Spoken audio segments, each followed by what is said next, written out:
ರಾಧೆಯ ಈ ಸಿನಿಮಾ ನನ್ನ cine ಜರ್ನಿನಲ್ಲಿ of course ನೀವು ಹೇಳಿದಾಗೆ ಇಷ್ಟೊಂದು ಸಿನಿಮಾಗಳು ಮಾಡಿದ್ದೀನಿ. ಅದರಲ್ಲಿ ತುಂಬಾ ಒಂದು ಸಪ್ರೇಟ್ ಜಾಗ ಇದೆ ಈ ಸಿನಿಮಾಗೆ. ಆ ಥರದ್ದೊಂದು ಕ್ಯಾರೆಕ್ಟರ್ನಲ್ಲಿ ಎಕ್ಸ್ಪ್ಲೋರ್ ಮಾಡೋದಕ್ಕೆ ಫಸ್ಟ್ ಆಫ್ ಆಲ್ ಒಬ್ಬ ಡೈರೆಕ್ಟರ್ ಒಂದು ವಿಷನ್ ಕಂಡಿರೋದು. ಅಂದರೆ ಅಜಯ್ ಈ ಥರದ ಪಾತ್ರಗಳು ಮಾಡ್ತಾನೆ, ಮೊನೋಟೋನಸ್ ಆಗಿ ಅದಕ್ಕೊಂದು ಬ್ರ್ಯಾಂಡ್ ಅನ್ನೋದು ಕ್ರಿಯೇಟ್ ಆಗಿದೆ. ಬಟ್ ಅದನ್ನು ಬಿಟ್ಟು ಅದು ಹೊರತುಪಡಿಸಿ ಒಳಗಡೆ ಇನ್ನೊಂದೊಬ್ಬ ಕಲಾವಿದ ಇದ್ದಾನೆ, ಇವನಿಂದ ಇದನ್ನು ಎಕ್ಸ್ಟ್ರಾಕ್ಟ್ ಮಾಡ್ಬೋದು ಅಂತ ಒಬ್ಬ ಡೈರೆಕ್ಟ್ರಿಗೆ ಆ ವಿಷನ್ ಬಂದಿತ್ತಲ್ಲ. For that reason it this stands separate. ನಾನು ಹೇಗೆ ಮಾಡಿದ್ದೀನಿ ಬಿಟ್ಟಿದ್ದೀನಿ, ನನಗೆ ಕ್ಯಾರೆಕ್ಟರ್ಸ್ ಸಿಕ್ಕಿದೆ ಅದೆಲ್ಲಕ್ಕಿಂತ ಒಬ್ಬ ಡೈರೆಕ್ಟರ್ ವಿಷನ್ ಮಾಡಿದ್ನಲ್ಲ, for that this stands separate. ಸಿನಿಮಾದಲ್ಲಿ ನನ್ನ ಪಾತ್ರ ಆಗಲಿ ಏನೇ ಎಲ್ಲ ಮಾತಾಡೋಕ್ಕೂ ಮುಂಚೆ ನನಗೆ ವೇದಗುರು ಅವ್ರ ಹೀರೋ ಥರ ಕಾಣಿಸೋದು. ಅವ್ರ ಬಗ್ಗೆ ನನಗೆ ತುಂಬ ಹೇಳೋದಿದೆ. ಐ ಥಿಂಕ್ ಅದು ಗೊತ್ತು, ಹಿಸ್ಟ್ರಿ ಹೇಳ್ತೀನಿ, ನೀವು ಬೇಡ ಅಂದರೂ ನಾನು ಹೇಳ್ತೀನಿ, ತೊಂದರೆ ಇಲ್ಲ. ಅದು ಗೊತ್ತಾಗಬೇಕೇನ. ರಾಧೆ ಅಂತಂದರೆ ಕರ್ಣ ಸ್ಯಾಕ್ರಿಫೈಸ್ ಮಾಡುವಂಥ ಕ್ಯಾರೆಕ್ಟರ್. ಒಬ್ಬ ನಿರ್ದೇಶಕ ಇಲ್ಲಿವರೆಗೂ ಬಂದು ತಾನು ಸಿನಿಮಾ ಪ್ರೊಡ್ಯೂಸ್ ಮಾಡ್ತಾನೆ, ತಾನು ಪ್ರೊಡ್ಯೂಸ್ ಮಾಡಬೇಕಂತ ಒಂದು ಪರಿಸ್ಥಿತಿ ಬರುತ್ತೆ ಅಂತಂದರೆ there will be lot of sacrifices behind that. ಅದನ್ನು ಹೇಳಬೇಕು, why he is a hero ಅಂತ. ಅಂದರೆ ನಾನು ಏನು ಹೇಳ್ತಾ ಇದ್ದೀನಿ ಅಂದರೆ, ಇವರಿಗೆ ಒಂದು ನಂಬಿಕೆ ಅನ್ನೋದು ಬರುತ್ತಲ್ಲ ಟೆಕ್ನಿಷಿಯನ್, ಈ ಥರದೊಂದು ಕಲಾವಿದ ಒಂದು ಸಾಫ್ಟ್ ನೇಚರ್ಡ್ ಆಗಿ ಕಾಣಿಸುವಂಥದ್ದು ಆನ್ ಸ್ಕ್ರೀನಲ್ಲಿ. ಕೃಷ್ಣ ಅನ್ನೋ ಒಂದು ಬ್ರ್ಯಾಂಡ್ ಇಟ್ಕೊಂಡು ರೊಮ್ಯಾಂಟಿಕ್ ಲವ್ ಸ್ಟೋರೀಸ್ ಪಾತ್ರ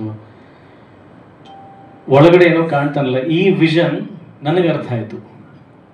ಬಿಕಾಸ್ ಕಲಾವಿದನ ನನ್ನಲ್ಲೂ ಆ ತುಡಿತಾರೆ, ಯಾರಾದರೂ ನನ್ನ ಆ ಥರ ನೋಡ್ರಪ್ಪ ಅಂತ ನಾನು ಮನಸ್ಸಿಂದ ಕೂಗಿ ಕೇಳ್ಕೊಳ್ಳೋಂಥ ಟೈಮಲ್ಲಿ ಒಬ್ಬ ಅರ್ಥ ಮಾಡ್ಕೊಂಡು ಅದನ್ನ, ಅಂದರೆ ಸಮ ಮನಸ್ಥಿತಿ ಬಂದು ಒಬ್ಬ ಸಿನಿಮಾ ಮಾಡೋಕ್ಕೆ ಬಂದಾಗ ಅದನ್ನು ಅರ್ಥ ಮಾಡ್ಕೊಂಡು ಇನಿಷಿಯಲ್ ಸ್ಟೇಜಲ್ಲಿ ಪ್ರೊಡ್ಯೂಸ್ ಮಾಡೋದಕ್ಕೆ ತುಂಬ ಗಟ್ಟಿಸ್ಬೇಕು.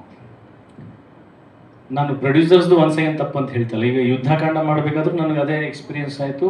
ಸೊ ಸೇಮ್ ಎಕ್ಸ್ಪೀರಿಯನ್ಸ್ ನಾನು ಇವರಲ್ಲೂ, ಅಂದರೆ ನಾನು ಪ್ರೊಡ್ಯೂಸರ್ ಆಗಿದ್ದು ಲೇಟ್ರ್ ಒನ್, ಬಟ್ ನನಗೂ ಮುಂಚೆ ಇವರು ಪ್ರೊಡ್ಯೂಸರ್ ಆದವರು. ಆ್ಯಕ್ಚುಲಿ ಒಂದು ರೀತಿಯಿಂದ ಇನ್ಸ್ಪಿರೇಷನ್ ಕೂಡ ನಾನು ಯುದ್ಧಕಾಂಡ ಮಾಡೋದಕ್ಕೆ. ಬಿಕಾಸ್ ಯಾರು ನಂಬಿಕೆ ಇಡ್ತಾ ಇಲ್ಲ, ಯಾಕಂದರೆ ಎಲ್ರದ್ದು ಹಾರ್ಡ್ ಆ್ಯಂಡ್ ಮನಿ ಇರುತ್ತೆ, ಎಲ್ಲರೂ ದುಡ್ದಿರ್ತಾರೆ, ಎಲ್ಲರೂ ಸಿನಿಮಾಗೆ ಹಾಕ್ತಾ ಇದ್ದಾರೆ ಅಂದರೆ ರಿಕವರಿಗೆ ಒಂದು ಗ್ಯಾರಂಟಿ ಅನ್ನೋದು ಇರಬೇಕು. Cinema is gambling, kind of gambling. ಹೋದರೆ ಕಂಪ್ಲೀಟ್ಲಿ ಹೊರಟೋಗುತ್ತೆ, ಬಂದರೆ ತುಂಬ ಬರುತ್ತೆ. ಆ ಥರದ್ದೊಂದು ಕ್ಷೇತ್ರ ಇದು.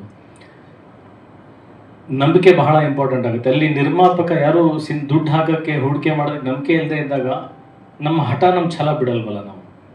ಈ ಸಿನಿಮಾ ನಾವು ಸ್ಕ್ರೀನ್ ಮೇಲೆ ತಂದು ತೋರಿಸ್ತೀವಿ, ಜನ ಎಷ್ಟು ಇಷ್ಟಪಡ್ತಾರೋ ಬಿಡ್ತಾರೆ ಸೆಕೆಂಡ್ರಿ, ಬಟ್ ಫಸ್ಟ್ ನನ್ನಲ್ಲೊಂದು ಗಟ್ಸ್ ಇತ್ತಲ್ಲ, this has to come on screen. ಇದೊಂದು ಸಿನಿಮಾ ಆಗಬೇಕು, ನನ್ನ ಬರವಣಿಗೆನಲ್ಲಿರ್ತಕ್ಕಂಥ ಕಥೆ ಪರದೆ ಮೇಲೆ ಬರಬೇಕು. ಯಾರು ನೋಡ್ತಾರೆ ಬಿಡ್ತಾರೆ secondary, but first I should enjoy that film making, that should come on screen, that passion, that it's will makes one technician A hero.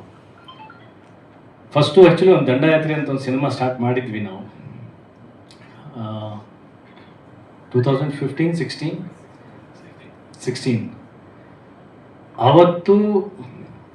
ಅದು ಕೂಡ ತುಂಬಾ ಗಟ್ಸ್ ಇರೋಂಥ ಒಂದು ಕ್ಯಾರೆಕ್ಟ್ರು. ಅದು ತುಂಬ ಅದ್ಭುತವಂತ ಕಥೆ, ಅದ್ಭುತವಾದಂಥ character, very stylish, very heroic, lot of shades ಇರೋಂಥ ಒಂದು ಕಥೆ ತೊಗೊಂಡು ಬಂದರು. ಆ್ಯಕ್ಚುಲಿ ಅವತ್ತು ಆ ಕಥೆ ಕೇಳಿದಾಗ ನಾನು ಇವ್ರಿಗೆ ಫ್ಯಾನ್ ಆಗಿದ್ದು.